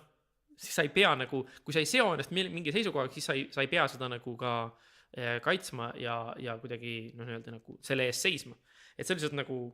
selgitus selleks, miks ma tihti eelistan seda teha. Aga üks asi, mis vaata siin, ma korraks toon paralleeli, kuna Jorgenit täna siin ei ole, siis tuues tagasi korraks selle Jorgeni näite, mis ma ütlesin, siis tegelikult see, ma ütleks, et see tõlgendub väga hästi tema iseloomust, et näiteks kui ütleme, et Jorgen, kes on vabavõitlussportlane, eks ole, kellele meeldib rünnata ja olla kokkupuutes ja olla nagu nii-öelda nagu selle mõtteni, selle punktini, et inglise keeles on selline väljend nagu to the point, eks ole. Et võib-olla tema selline nagu ellusuhtumine ja maailmavaade tihtipeale on ka see, et tegelikult ta on väga ütleks salliv ja tolerantne inimene minu meelest,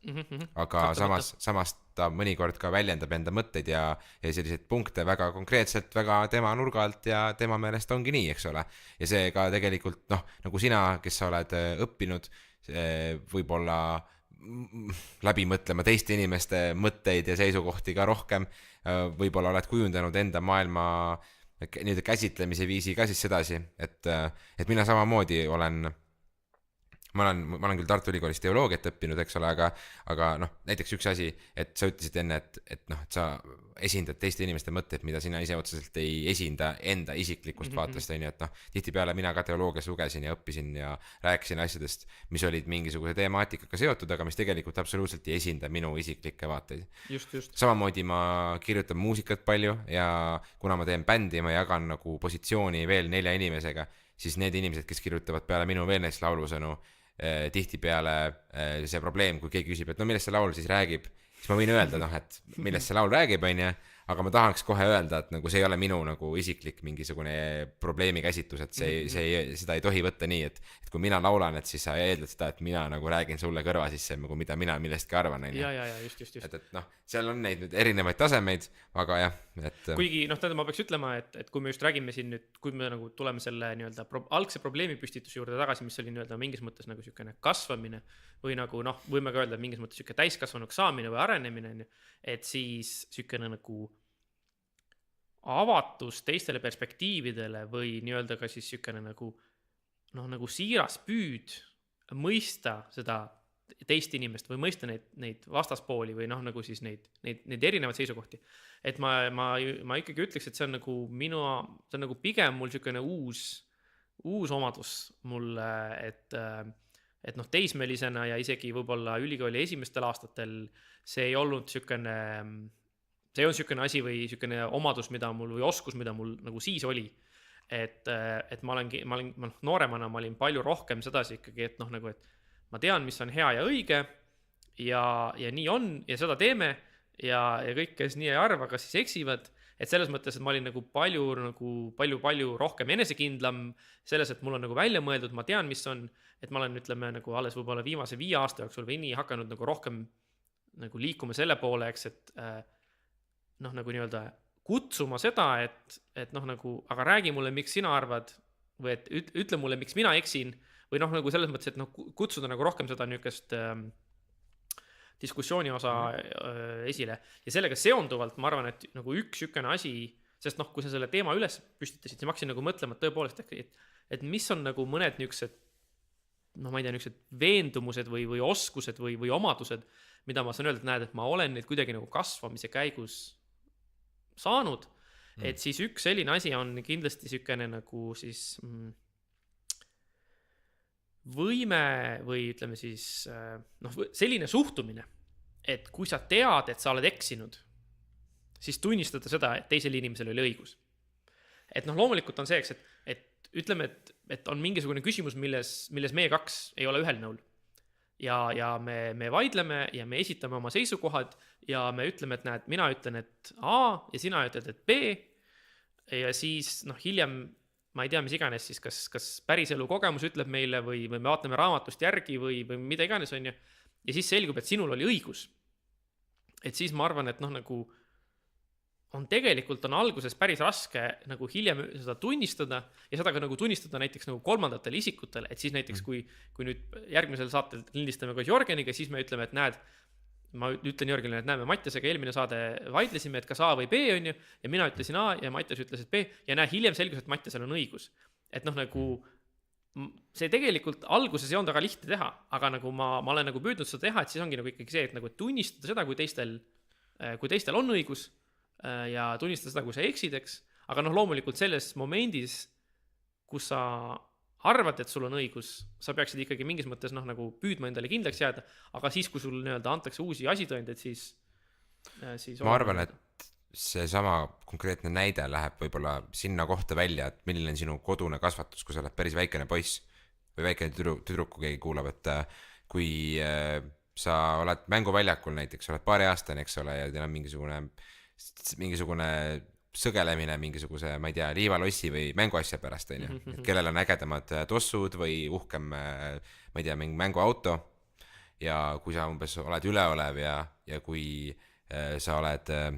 noh, nagu lapsed on, eks ole, ja kui su ema või isa tuleb ja sekkub sellesse ja ütleb sulle, et hei, see ei ole ilus käitumine, nüüd me vabandame, kui me kedagi ründame, siis on ilusti vabandame, eks ole, teeme selgeks, et mis nüüd juhtus ja miks sina tunned nii ja miks sa tegid nii ja miks tema ütles selliseid asju ja nüüd püüa aru saada ka tema olukorrast, et temal ei ole võib-olla emal ja isal nii palju raha, et seda mänguautot talle osta, on ju, ja nüüd sina ei tohi siinkohal siis nagu tema ees ukustada ja teda parastada, et tal ei ole võimalus näiteks mingisugune asi saada, eks ole. Ja ma arvan, et see konkreetne alus tekitab juba selle põhja, et sa hakkad sümpatiseerima inimestega rohkem ja siis sa hakkad nagu ka ise ütlema, et hei, kuule, ma vabandan, et ma tegelikult vist astusin siin kohas üle piiri või ma siin eksisin, vaata, ja sealt edasi tuleb see koht siis, kus sa võib-olla kasvad üles, võib-olla suudad juba siis konflikte ära hoida sellega, et sa oled võib-olla analüütilisem kui võib-olla keskmine sinu vanune ja siis ongi see moment, kus ütled ühe asja, saad teada, et tegelikult ütlesid või tegid täiesti valesti ja siis lähed pärast tagasi, ütled kõige ees, et hei, et ma tegelikult tegin täiesti valesti ja ma tunnistan viga ja ma tahan sellest õppida ja mulle väga meeldib see, et nüüd ma sain aru ja nüüd me liigumegi edasi palju paremini ja siis kõik inimesed ütlevad, et see on väga tore, on ju. Keegi ei ütle sulle tavaliselt mingit, näe, sa oled nüüd loll, mingi lükkame su nägupidi kuskile lompi ja lööme sulle jalaga vastu perset nagu. Aga kas sina nagu, see, mida sa just praegu kirjeldasid nagu selle, ütleme, et lapsed seal võib-olla on mingisuguses lahkarvamuses või konfliktis ja siis tuleb lapsevanem, kes sekkub ja aitab nagu nii-öelda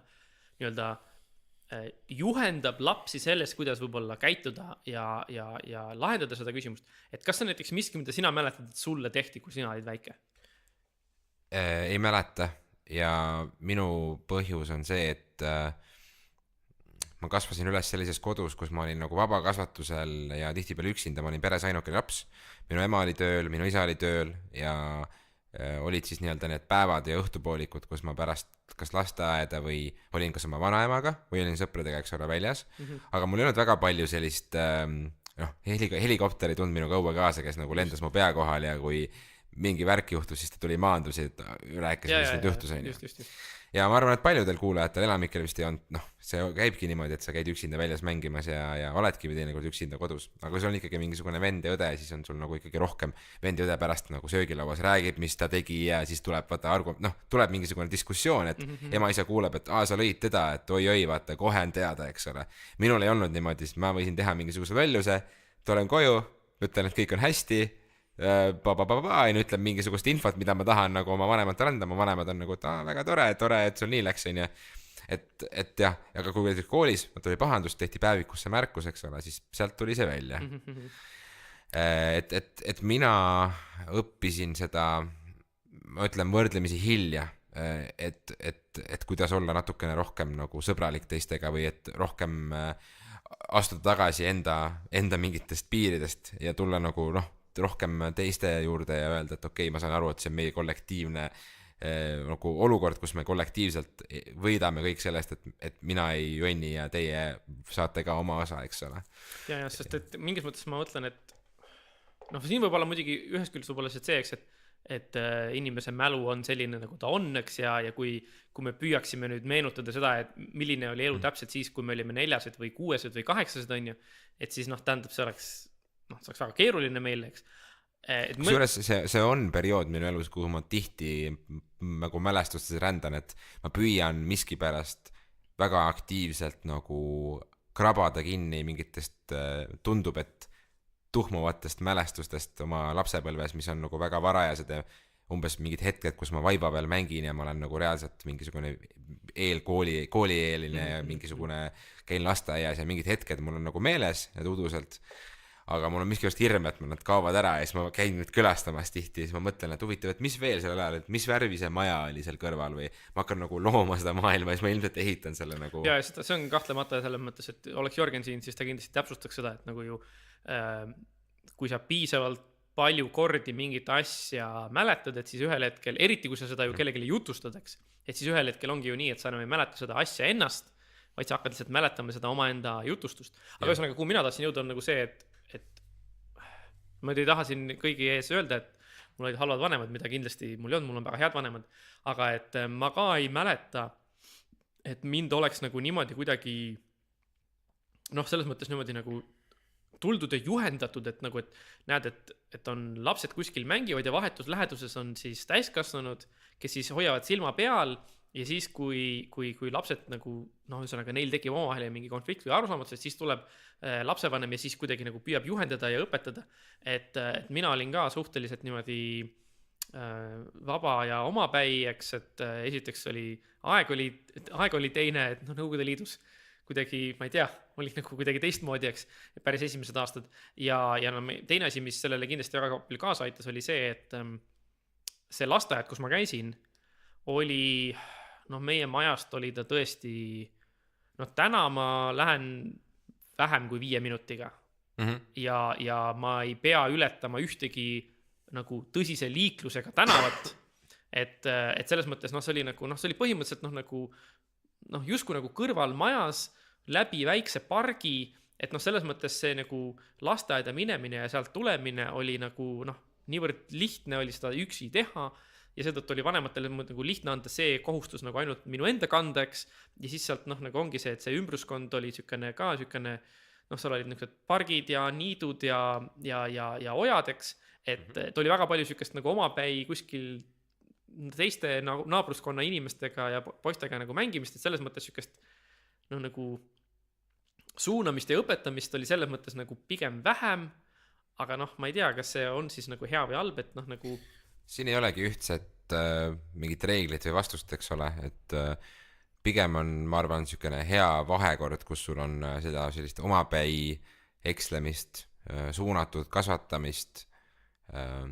sul eks peab olema ka õnne, et sul on nagu head sõbrad. Ma ütleks enda lapsepõlvest, et ka minu sõprade vanemad tegelikult mõjutasid paljuski mind, et kui me kellegi hoovis mängisime või kui ma käisin kellegi külas mängimas, siis minu sõbra ema või isa, eks ole, tihti peale tuli, kas rääkis meiega juttu, küsis küsimusi, pakkus süüa, rääkis mingitest mänguasjadest, rääkis oma kodureeglitest, et meie siin nii ei tee, nii ja naa, vaata, kõik see mõjutas. Ja mul on siiani nagu, kui ma praegu nüüd täiskasvanud inimesena kuskil Prisma poes näiteks asju korvi laon, siis ma näen, et minu lapsepõlve parima sõbra, kellega ma kusjuures ma üldse enam ei suhtle juba 10-15 aastat. Tema ema või isa tuleb vastu ja me ütleme tere ja me räägime juttu nagu, et see on nagu väga huvitav ja noh, ja siis ma mõtlengi sellele, et vaata, et mina olen nüüd vahepeal 20 pluss 22 või mis iganes, kui vana ma tollel hetkel olin, mingi 5-6,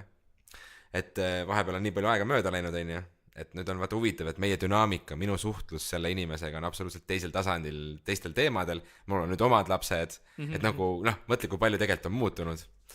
Aga sest tegelikult see on päris huvitav küsimus, et ma hakkasin selle peale mõtlema, et ma tahtsin sinu käest küsida, et ju, noh, nagu sa ütlesid, ma arvan, et see on väga õige märkuseks, et meie kasvamisel ja kujunemisel, noh, ongi see, et ju need inimesed, kellega me aega vedame, mõjutavad meid väga palju ja nad mängivad selles mõttes suurt rolli, üks on siis see, kui meil on meie vanemad on ju, või meie siis õed-vennad, eks, aga noh, siis ongi järgmisena tulevad ju sõbrad, eks, nendega me veedame väga palju aega ja ma ei tea nagu, kuidas nüüd ma küsin seda, eks, et nagu, kes on sinu selles mõttes kõige vanem, nagu kui vana on või nagu kui kaua sa oled sõber on selle inimesega, kellega sa oled siiani kõige kauem nagu sõber olnud? Mul oli niimoodi, et mul oli lasteaia perioodist oli 2-3 sõpra, kes olid me olime nagu väga tihedad ja me suhtlesime edasi võib-olla seal kooli ajal, nii-öelda algkooli aeg, põhikooli aeg kuidagi seal, aga need sõbrad, kellega, või noh, mul ei ole neid üldse palju, et kellega ma olen väga lähedane, üks mu sõber, temaga ma sain tuttavaks oma teises klassis, mis ma siis olin 8 või kui vana sa oled ja kes on siiani nagu nii lähedane mulle, et ma kirjutan talle ja mulle väga meeldib temaga koos väljas käia ja ma hoolin temast ja ma huvitun sellest, mida ta teeb, on ju. Ja siis on hiljem tulnud veel kooliteele mingisugused sõbrad, kes on täiesti üks sõber on nagu alles gümnaasiumis tuli meie kooli ja kellega ma sain siis tuttavaks ja me oleme samamoodi nagu väga lähedased ja et kõige pikem on siis, et kõige pikem sõprussuhe, mis kestab siiani on siis teisest klassist, ehk siis kui ma olin 8-aastane. See on tõesti, see on umbes siis 20 aastat. See on päris pikk aeg, et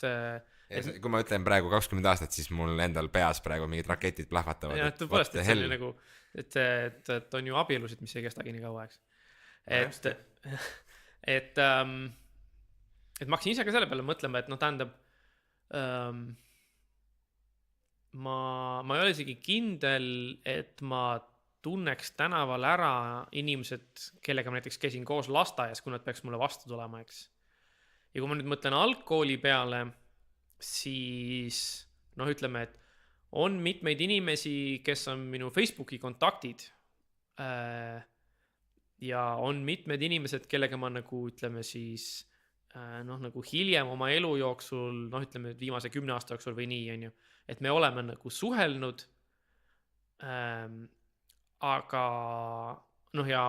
ja paar inimest ühesõnaga, kellega ma käisin esimeses klassis, tulid hiljem minuga sinna samasse kooli, kuhu ma läksin 5. ja olid minuga kuni gümnaasiumi lõpuni, eks. Aga ma ei saa öelda, et ma oleks mõnega neist nagu sükene nagu tõeliselt nagu sükene lähedane hea sõber selles mõttes, et me nagu suhtleksime pidevalt ja palju. Ja kui ma nüüd mõtlen gümnaasiumi peale, ütleme, et see oleks sükene järgmine etapp, kust vaadata, et seal on 2-3 paar poissi ja mõned võib-olla inimesed veel, kes on niimoodi, eks, et nagu ma suhtlen nendega siiani, kuigi ka ikkagi nagu selles mõttes, et võib-olla me näeme 2-3 korda aastas, eks. Ja siis edasi juba tulebki nagu ülikooli ajal saadud tutvused ja sõbradeks, aga nemad on osaliselt nagu sa oled nagu, ütleme näiteks, et mõni nendest inimestest, kellega ma ülikooli tulles tutvusin, on nagu see, et need on nagu mu kolleegid, eks need on sama koridori peal, et see on mingis mõttes see suhtlus on nagu paratamatu, on ju, või kui ma mõtlen selle peale, et on ju inimesed, kes olid minu õpetajad, kes on nüüd minu kolleegid, et me oleme nagu olnud suhtluses kogu aeg, eks, aga see on ka juba niisugune, et sellest on siis, täna on 2018, sellest ka juba üle 10 aasta, eks. Et võib-olla mingis mõttes, kuidas öelda, ma olen nagu lasknud käest võimaluse olla mõne inimesega nagu niisugune nagu tõeline sõber eluaeg. Et see on nagu niisugune asi, mida ma olen nagu, eriti just nagu lapsepõlvest alates, eks, see on nagu võimalus, mille ma olen lasknud käest. Kas sa tunned, et sa kahetsed seda? Või ei saa seda nii võtta? See on nagu, jah, siin on nagu, esiteks on see, eks, et nagu sa iseennast ütlesid selle kohta, eks, et ei saa öelda, et mis on hea ja õige viis siis nagu seda inimeste kasvatamiseks ja nagu, et kui mina oleks olnud sõber teistmoodi, teiste inimestega, siis mina siin praegu ei oleks see, kes ma olen, eks. Ja niivõrd, kuivõrd mulle meeldib olla see, kes ma olen nende praeguste suhete ja nende praeguste, ütleme, kogu selle elukrempliga, siis ma ütleks, et see on hea, et ma tegin need valikud nii, nagu ma tegin, eks. Aga teisest küljest on see, et ma ei saa ju kunagi teada, kas mu elu ei võiks olla parem, eks. Võib-olla halvem. Võib-olla halvem, jah. Aga üks asi, mis ma hakkasin mõtlema, oli nagu see, et kui ma mõtlen näiteks tagasi oma just nagu põhikooli algusele, et sükene nagu 5-6, ütleme kuni 8. klass või niimoodi, et siis meil oli seal üks sükene nagu punt poisse, kellega ma väga palju veetsin aega koos. Ja noh, nagu selles mõttes on mul ju hea meel, eks, et nagu et mul olid need aastad nende inimestega, noh, ja selles mõttes mul olid mingisugused kogemused, mida mul muidu ei oleks ja mingisugused asjad, aga nagu noh, ühtlasi oli ka nagu see, eks, et noh, me tegime lollusi ja tegime pättusi ja noh, tarvitasime alkoholi alaealistena ja nii edasi, on ju, ja siis mingis mõttes on nagu see, et aga ma täna ei ole enam nende inimestega lähedane, ei ole nendega sõber selles mõttes, et noh, nagu see ei ole see, et me oleks nagu vaenlased, aga me lihtsalt nagu ei suhtle, on ju, eks. Ja siis ongi nagu see, et mingis mõttes on nagu kahju, sest et noh, nagu kui need ütleme niisugused seiklused ja läbikäimised, mis meil oli, noh, ongi seal 13-14 aastasena, et no kui need oleks nagu edasi kestnud, siis on nagu noh, nendel asjad oleks kuidagi nagu suurem väärtus. Et mingis mõttes on nagu see, et võib-olla oleks olnud noh, nagu parem või vägevam, kui ma oleks juba tol hetkel hakanud rohkem suhtlema nende inimestega, kellega ma täna rohkem suhtlen. Et selles mõttes siis oleks nagu mul nagu nende sõpradega veel pikem ajalugu, et selles mõttes sealt nagu tekib mingis mõttes sükene nagu see lisaväärtus sellest, eks, et sa oled kellegiga kaua aega olnud sõber. Ma tulen sellest teemast natukene nüüd välja, tulen väga sellise lihtsasse igapäevasesse olukorda, mida kõik kuulajad on ka kogenud, et ütleme, sa oled toidupoes pärast tööpäeva ja ma ei tea, toidupoes kõnnib sulle vastu nüüd see inimene, kellega sa võib-olla suhtlesid algklassis või kellega sa enam nüüd väga pikalt ei ole suhend, eks ole. Kui suure tõenäosusega te teadvustate üksteise möödumist ja ütlete tere, et minu kogemus, mis mind väga häirib ja mis mul isegi juhtus see nädal, on see, et ma nägin ühte vana klassikaaslast ja niipea kui ta märkas mind, siis ta surus pilgu alla ja tegi nägu, et ta ei näinud mind. Ja siis mul oli imelik, sest ma tegelikult oleks tahtnud talle tere öelda, aga ja tegelikult ka samal lähiajal juhtus veel teine kummaline lugu, et minu lapse lasteaia üks kasvataja või õpetaja, kes oli väga tore, kellega ma väga palju seal koridoris rääkisin juttu alles 2 aastat tagasi, kes läks ära, siis läks teise eluala peale tööle, tuli mulle ükskord ka kaubamajas vastu ja samamoodi tegi samasuguse lükke, et siis noh, mul oli nagu väga imelik, et ma mõtlen, et issand, et kas ma ise olen nagu imelik, et ma tahan inimestele tere öelda või et noh, et ma ei taha mingit small talk'i teha sinuga seal poes, et ma lihtsalt ütlen tere ja nii edasi, et ma ei hoia sind kinni, vaata. Aga et noh, et kus see sinu jaoks, sinu kogemusel see piir jookseb, et kas teie ütlete teretate ja olete nagu... Ma võiks öelda nagu seda, et siin on nagu üks lugu, mis see ei ole nagu lugu, aga nagu see on üks asi, mida ma teinekord teadlikult teen, on nagu see, et vaata, noh, poe puhul see võib-olla nii väga ei teki, aga nagu linnatänava peal, kus on nagu rohkem ruumi, et see probleem nagu mingis mõttes tekib, et see on nagu asi, mis niisugune nagu, kuidas öelda, niisugune nagu minu suutmatus tulla toime teatud sotsiaalsete situatsioonidega, ehk et see probleem minu jaoks seisneb selles, et sa näed, no võtame siit samast Tartu näite, sina kõnnid Raekoja platsilt alla jõe poole, teine inimene kõnnib jõe poolt mööda Raekoja platsi üles nii Lossi tänava poole, nii. Ja nüüd on nagu see küsimuseks, et ilm on selge, kedagi, võib-olla inimesi on piisavalt väheks, et mis on see vahemaa, kust maalt on okei öelda tere. Et nagu, mis on see vahemaa, mis on liiga hilja, et kui sa inimest ei pannud tähele, siis on juba naljakas, et miks sa talle tere öelnud ja nagu, noh, sa ei saa talle ju üle Raekoja platsi hõigata tereks. Ja siis ongi nagu see, et seal kuskil on see normaalne vahemik, kus on nagu see, et nüüd ma siis nagu teretan või teavitan, ma nagu teadvustan sinu kohalolu. Ja minul ongi nagu see, et kui ma kaugelt näen, et see inimene tuleb ja ma juba kaugelt näen ta ära ja võib-olla tema näeb kaugelt minu ära, et siis on nagu see, et kas me peame siis nüüd vaatame üksteisele otsa kogu selle tee, kuni me joome selle maa peale, kui on normaalne teretada. Üliimelik, on ju? Jah, et nagu, ja siis on, kas ma siis vahepeal vaatan kuhugi mojale ja ootan kuni seda hetke, et siis ma ootan, et nüüd meil pilgud kohtuks, et selles mõttes, et minu jaoks on see nagu tegelik probleem nagu. Ja ma täiesti teadlikult mitmetes olukordades teen nii, et kui ma märkan tuttavat inimest kaugelt tulemas, kes on tõesti nagu kaugem tuttav, siis kui ma märkan teda piisavalt kaugelt, et tema jaoks võiks olla usutav, et ma teda ei märganud, siis ma nagu teadlikult suunan oma pilgu kuhugi ära, kas siis oma telefonisse või vastu maad, et ma ei peaks nagu sellega tegelema. Aga samas on see, et kui tema siis minu poole pöördub et siis ma ikkagi alati nagu tähendab teadvustan tema kohalolu ja teretan teda vastu, et ma selles mõttes noh, nagu mingis mõttes on see, eks, et põhjus, miks ma seda kontakti väldin, on see, et ma ei oska seda, ma ei tea, kuidas seda kontakti nagu mingis mõttes praktiliselt läbi viia. Et see on see nagu, ma ei tea, ma ei ole kindel. See on selline nagu argipäevane kohmekus kohati. Just. Et see on see, aga tähendab, mis puudutab, ütleme, minu nükseid võib-olla lasteaia inimesi tõesti, nagu ma ütlesin, ma ei ole kindel, et ma neid nägupidi ära tunnekski enam. Mis puudutab minu algkooliaegseid koolikaaslasi ja klassikaaslasi, siis on niimoodi, et kuna ma käisin Pärnus koolis, siis ma ei eelda, et neid siin Tartus väga igapäevaselt liigub. Nii et see nagu selles mõttes ei ole minu jaoks küsimus. No ma kujutan ette, et ma võib-olla tõesti väike peanoogutus, eks, aga jah, et mingis mõttes on kuidagi nagu see, et nüüdseks on enamik neist, noh, mingis mõttes on ta ju nagu võõrad inimesed, eks, et mul ei ole nagu justkui nagu mingis mõttes väga põhjust rohkemaks. Jah, ma saan aru. Ega siin ei ole ka, jällegi, me jõuame selle sama mõtteni, et siin ei olegi mingit kindlat reeglit, eks ole, vaid pigem ongi see, et ma küsisin, kuidas sina oled nagu enda jaoks neid olukordi lahendanud või siis jätnud lahendamata või lihtsalt. Just, eriti kuna inimestel on väga erinevad nii-öelda vajadused sotsiaalsele suhtlemisele ja ma ütleks, et nagu ma tean, et nagu minu nii-öelda see lävi, kui palju sotsiaalset suhtlemist ma vajan ja kui palju ma talun, on pigem madalad. Jah. Ja kusjuures mina olin, see on huvitav, et kui ma sain 2012 september sain isaks ja siis mul tuli väga pikk periood, kus ma olin kodus. Ma olin töötu, ma olin umbes 14 kuud olin töötu, üks periood oli mul ka laste sünni vahetult pärast seda. Ja ma olin hästi pikalt kodus. Käisin lastega jalutamas, tulin koju, tegin koduseid toimetusi, läksin magama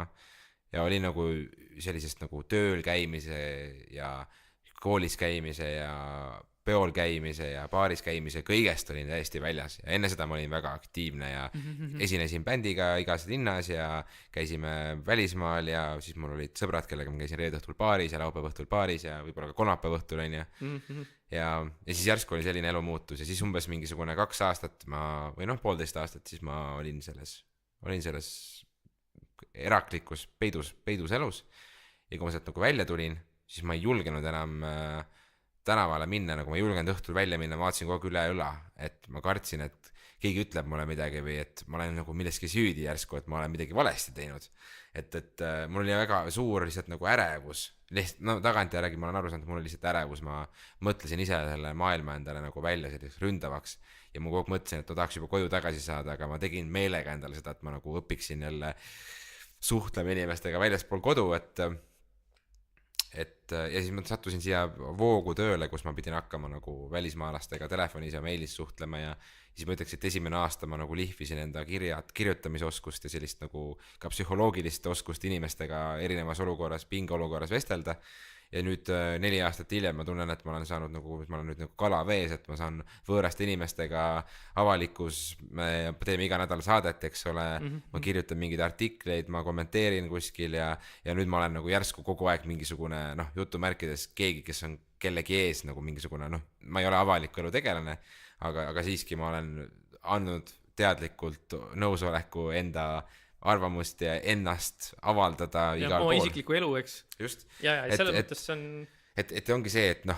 mis mina tahan öelda on see, et kui ma näen mingisugused tuttavaid, siis on väga huvitav, et nad ütlevad mulle näiteks midagi selle saate kohta või ütlevad mingisuguse saate teema kohta, mis ma rääkisin. Et tead, Maites,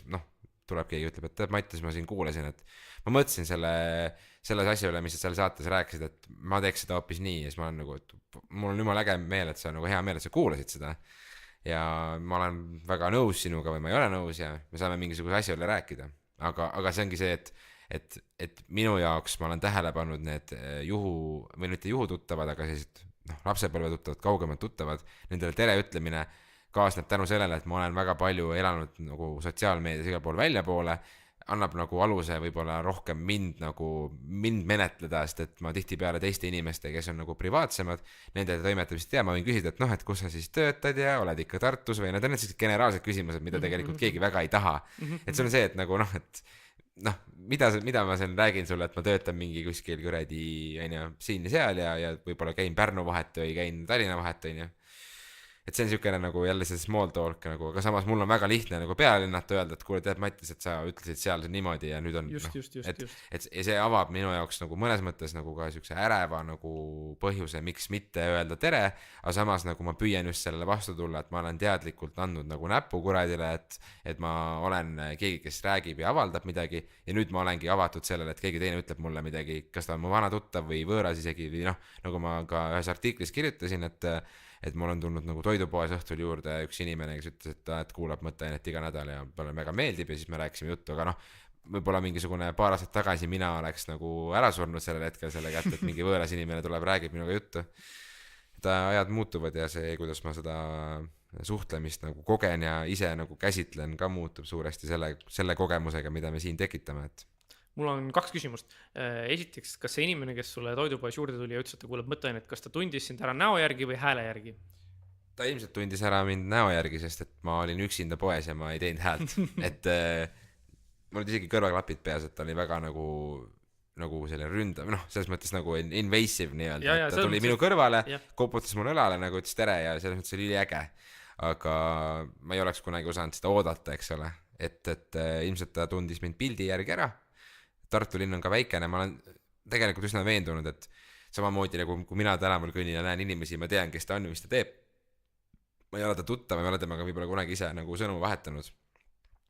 lauseid, et ma näen lihtsalt, et noh, teisel pool tänavat kõnnib mingisugune inimene, kes töötab näiteks Raadio 2 või keegi, kes töötab seal poes teenindajana või seal mis iganes, et ma tegelikult olen kuidagi nagu näinud seda inimest ja mul jääb meelde, eks ole.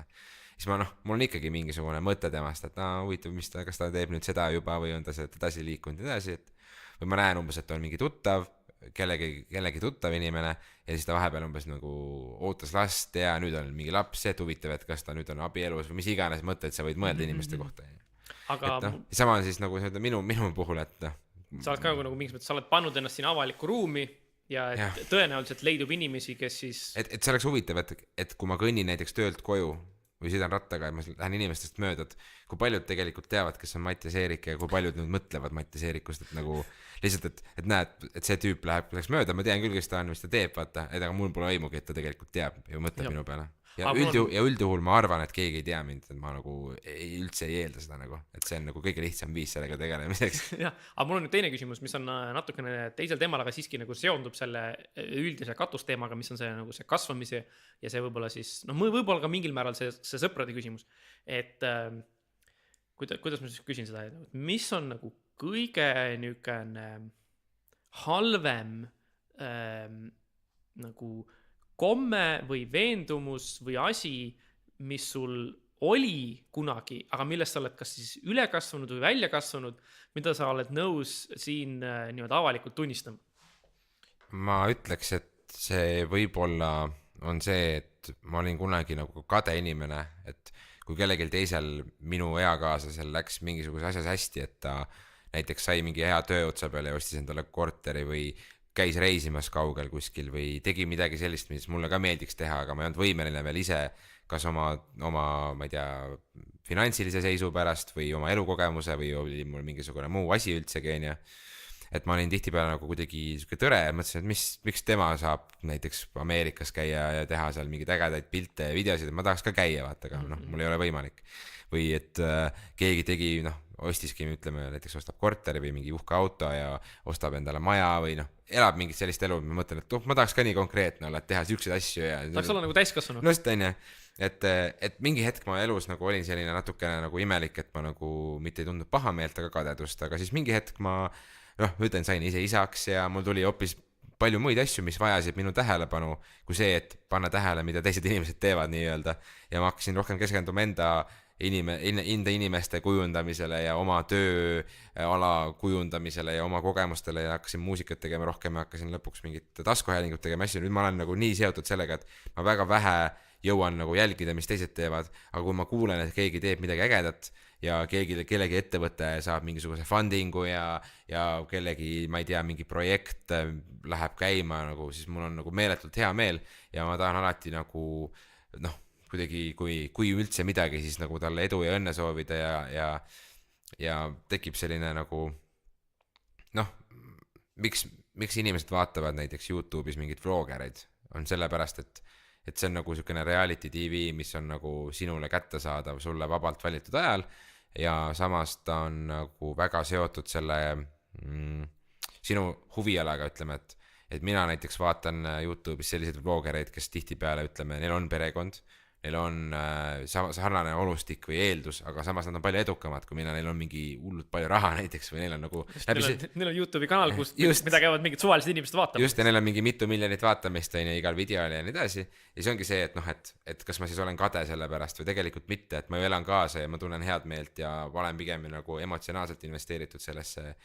selles mõttes, et mul on nagu äge vaadata ja mõelda siis omi asju, et aga mida mina oma elus saaksin teha, et ma saaksin ka seda emotsiooni tunda, mida ma sealt ekraanilt näen. Kui et see, et ma mõtleksin, et kurat, nüüd vaatasin jälle mingi 20 minutit mingit videot ja nagu mõõdkui nagu sõimasin terve aeg, et nagu noh, see ei ole normaalne ja see ei ole jätkusuutlik ja ain't nobody got time for that, nagu öeldakse. Ja. No mina saaksin mõtlema enda noorusea peale ja siis on nagu, et mõned asjad, mida ma siis kas tegin või mida ma siis arvasin ja uskusin ja siis kuidas ma olen nagu nendest nagu nüüd lahti saanud. Ja siis ma mõtlesin selle peale, et mida ma nendest asjadest oleksin nagu nõus nii-öelda üles tunnistama mingis mõttes on ju. Et nagu no ma arvan, et üks asi, mis on nagu see, eks, et ma mingis mõttes, ma tegelikult ikkagi olin koolikiusaja. Et nagu põhikoolis tegelikult ma ikkagi nagu ma mingis mõttes, ma ikkagi nagu tegin asju, mis siis olid mõeldud selleks, et kuidagi nagu näidata meie siis nii-öelda lahedate poiste üleolekut ja kuidagi nagu mingisugust niisugust võimupositsiooni ühe konkreetse siis meie klassivenna suhtes,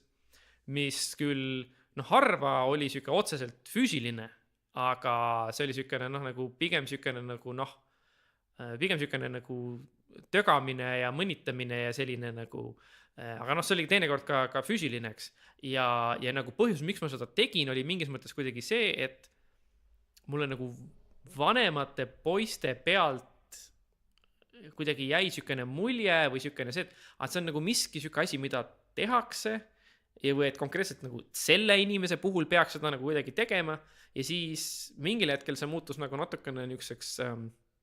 nii-öelda ongi see, et kui ma sain nagu veidikene vanemaks, siis see muutus nagu selliseks passiivseks koolikiusamiseks, kus oli nagu see, et ma ei takistanud oma kaaslasi seda tegemast, kuigi ma oleksin võinud, sest et nagu ma ei tea, võib-olla oli see, et kas ma ei julgenud seda teha või ma ei tulnud selle peale või ma mingis mõttes alateadlikult kartsin omaenda positsiooni tõttu, on ju. Et nagu see on miski, mis on nagu see, et nagu kui ma vaatan nüüd tagasi oma elul, et seda ma äkki oleks võinud teha nagu teisiti, aga see on mingis mõttes on see, et see asi, mida ma nagu ei saa tagasi võtta ja nagu aga see on, et mul on hea meel, et ma vähemalt olen selles mõttes sellest välja kasvanud, sest et ma täna ei näe ette seda, et ma nagu kedagi mingisuguses niisuguses situatsioonis kuidagi nagu niisuguses pisendamise või alandamise eesmärgil tahaks nagu kedagi kiusata. Nii et selles mõttes ma loodan, et ma selle võrra võin öelda, et ma olen nagu kasvanud ja muutunud paremaks inimeseks. Mul on tegelikult ka üks lugu, kus ma olin ka samuti koolikiusaja ja mul on nagu tohutult häbi ja kurb mõelda selle peale tagasi, et selline asi on juhtunud ja ma mõtlen sellele, et huvitav, kui see inimene, keda kiusati, et kui ta mind meenutab, et kas ta mäletab mind ainult läbi selle sündmuse või ta mäletab nende asjade pärast ka, mida ma pärast püüdsin teha siis, kui ma sain aru, et ma olin valesti teinud. Ja meil oli näiteks üks vaesest perest pärit klassivend, kes käis harva koolis, kellel oli umbes nägu oli must ja riided olid nagu augulised või sellised nagu välja veninud ja koledad nagu. Ja siis oli mingisugune olukord, et me hakkasime klassiga siis vist nagu mingit rahakorjandust tegema, et talle nagu et kogume raha, et siis ta saab endale ilusamad riided või mis iganes, või saab süüa või midagi sellist. Ja see toimus ja siis ma ei saanud sellest üldse niimoodi aru ja mina ei algatanud seda kogumist, aga ma panin ka sinna oma mingisuguse sendi sisse ja naersin kaasa ja on ju.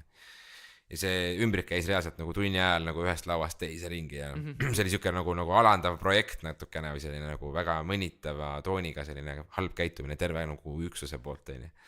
ja siis ma läksin koju, ütlesin emale õhtul seda nagu, et noh, muuseas ma ei saanud aru üldse sellest, et kui halb see on või mis mõju sellel võib olla. Ja mu ema nagu ehmus niimoodi ära, et hakkas nutma ja siis ta natuke rahunes maha ja siis ta nagu rääkis minuga, et sa saad aru, mis toimub ja et ma ei taha, et sina oleksid see inimene, kes ka sellega kaasa teeb, vaid nüüd sinu ülesanne on minna selle poisiga nagu eraldi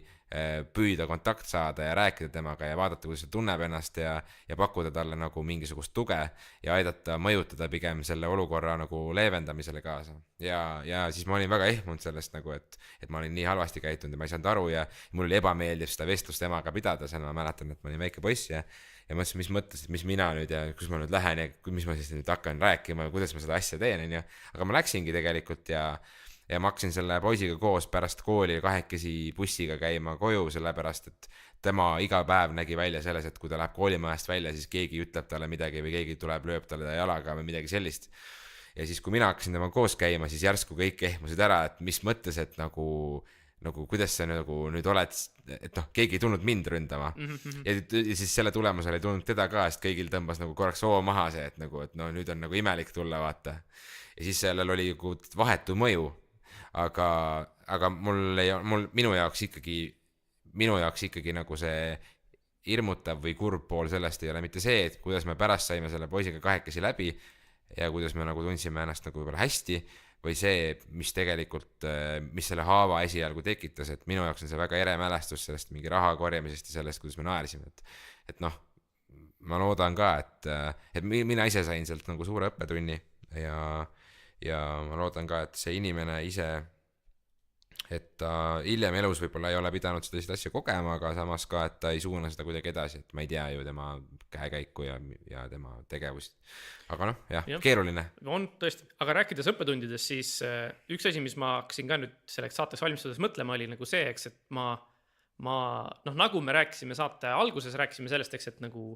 on mingisugused ajaloolised asjaolud on ja või et noh, teadmised asjadest võivad olla nagu see, et nad uuenevad või muutuvad või teisenevad, sest et noh, tuleb uusi asitõendeid ja nii edasi. Et kui nüüd mõelda nagu sükse kasvamise või arenemise või mingis mõttes täiskasvanuks saamise peale, et siis mul on tõesti olnud nagu seda, eks, et noh, ma ei tea, ma arvan, et mul on elus vähemalt nagu 5 või 6 korda on olnud seda kuidagi, eks, et mul tekib niisugune nagu kuidagi niisugune nagu tunne, et ahaa, näed, et ma ennem olin noor ja rumal ja ma ei teadnud asju, aga nüüd ma nagu olen mingis mõttes nagu valmis või nüüd ma olen nagu täiskasvanud. Nüüd mul on nagu, mu silmad on nüüd avanenud, sest et mul on olnud need eelnevad kogemused ja ma olen nende kogemuste üle reflekteerinud ja ma olen nagu muutunud ja kasvanud ja arenenud, on ju, ja mingis mõttes nüüd ma olen nagu, noh, ma olen nüüd see, kes ma nagu olengi. Või et kuidagi nagu, et ma ei tea,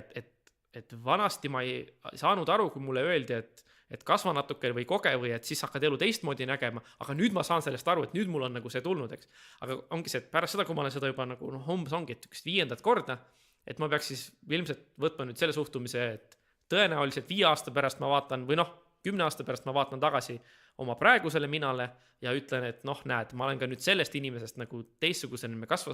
kasvanud ja ma nagu jälle nagu mingisugune perspektiiv või mingisugune asjaolu, mida siis see tänane mina ei näe või ei oska arvesse võtta, aga siis see tuleviku mina on nagu saab öelda, et jah, et see tuleviku mina on nagu jälle mingil määral nagu targem või kuidagi arenem või rohkem kasvanud. Et see on niisugune nagu jah, vaata kui palju on olnud elus neid hetki, kus sa vaatad tagasi kas või mingi 5-aastase tagusele sündmusele ja mõtled, et oleks ma siis sellel hetkel mõelnud nii või naa, või vaadates tagasi aasta tagusele sündmusele või mis iganes, et see aeg ei olegi niivõrd tähtis, et pigem on see arusaamine, et okei, ma näen enda puhul progressi, arusaamist, mõistmist,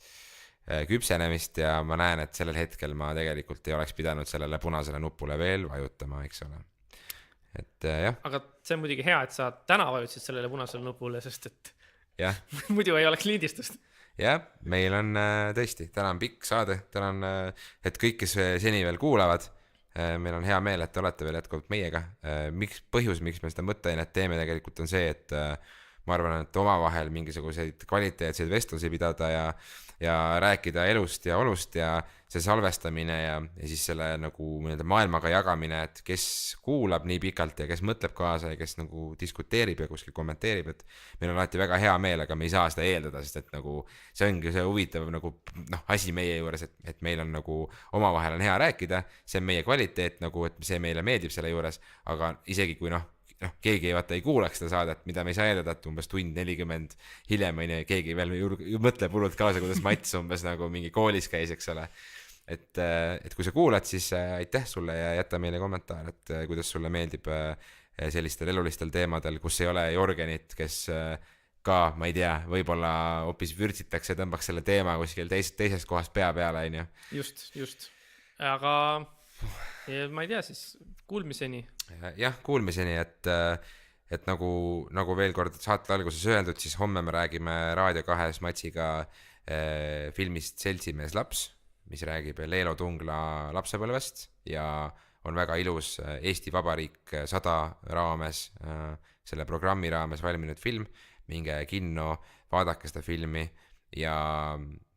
öelge siis meile ka, mis te sellest filmist arvasite kuskil saate osa all. Ja ühtlasi ka on jätkuvalt oodatud kommentaarid saate helikvaliteedi osas.